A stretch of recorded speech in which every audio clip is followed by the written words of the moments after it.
Automated system जहां एक automatically control होगा पूरा वाटर का सिस्टम, जहां मोटर के थ्रू एक वाटर का टैंक भरेगा और जब वो भर जाएगा तो ऑटोमेटिकली मोटर ऑफ हो जाएगा। इस कनेक्शन को हम देखते हैं। सबसे पहले हमारे पास क्या है, एक कनेक्शन है फॉर एक मोटर और एक टंकी के लिए,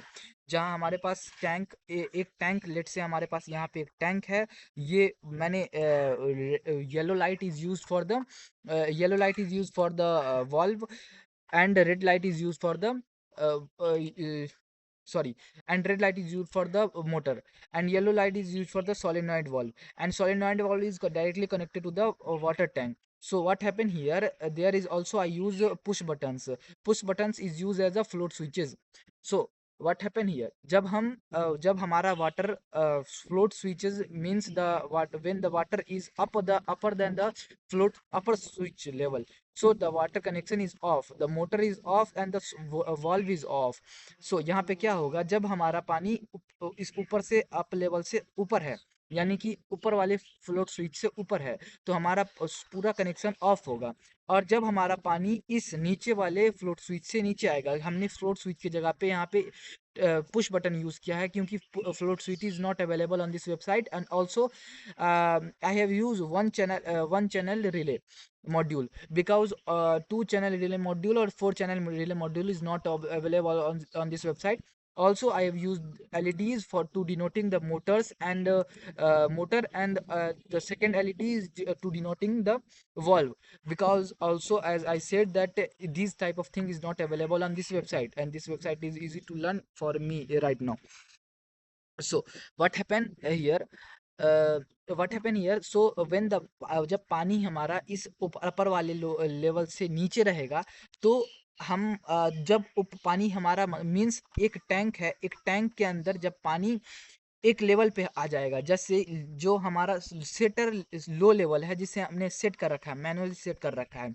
तो उस लो लेवल से जब हमारा पानी नीचे आएगा, तो what happen here, it tells the ESP32, it tells the controller that water is not available in this tank. So क्या होगा, ये ESP32 हमारे रिले मॉड्यूल को कमांड देगा कि वाटर अवेलेबल नहीं है, please turn on the motor, and also it tells to the valve. So first it check in which there is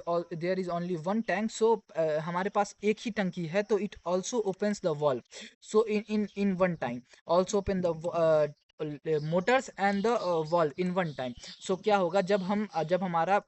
पानी कम जाएगा, तो वहीं पे मोटर और स्विच लाइट, मोटर और वाल्व, सोलेनॉइड वाल्व दोनों हमारा ओपन हो जाएगा। लेट से हम सिमुलेशन में देखते हैं कैसे काम करता है। So in the simulation we can see that when the water is lower level, so in the float switch tells to the ESP32 that water is at low level, please turn on the switch. So what happened here,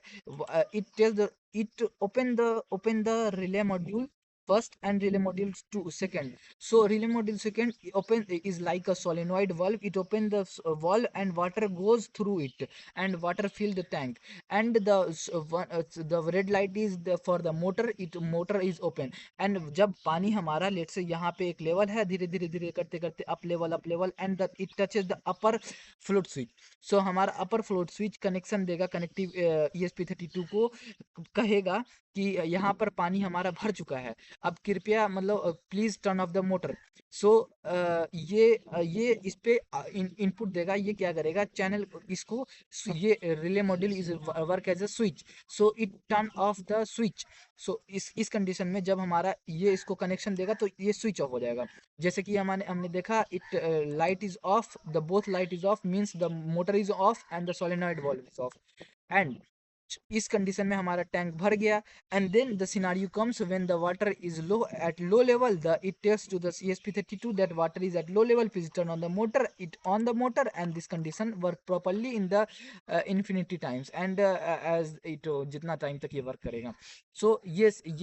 for one building, for one storage, sorry for one float building के लिए है, यानी कि सिर्फ एक टंकी को भरने के लिए ये सिंपल सा कनेक्शन है। अब हम देखते हैं for two tank automated system, and then after we saw that the four tank automated system.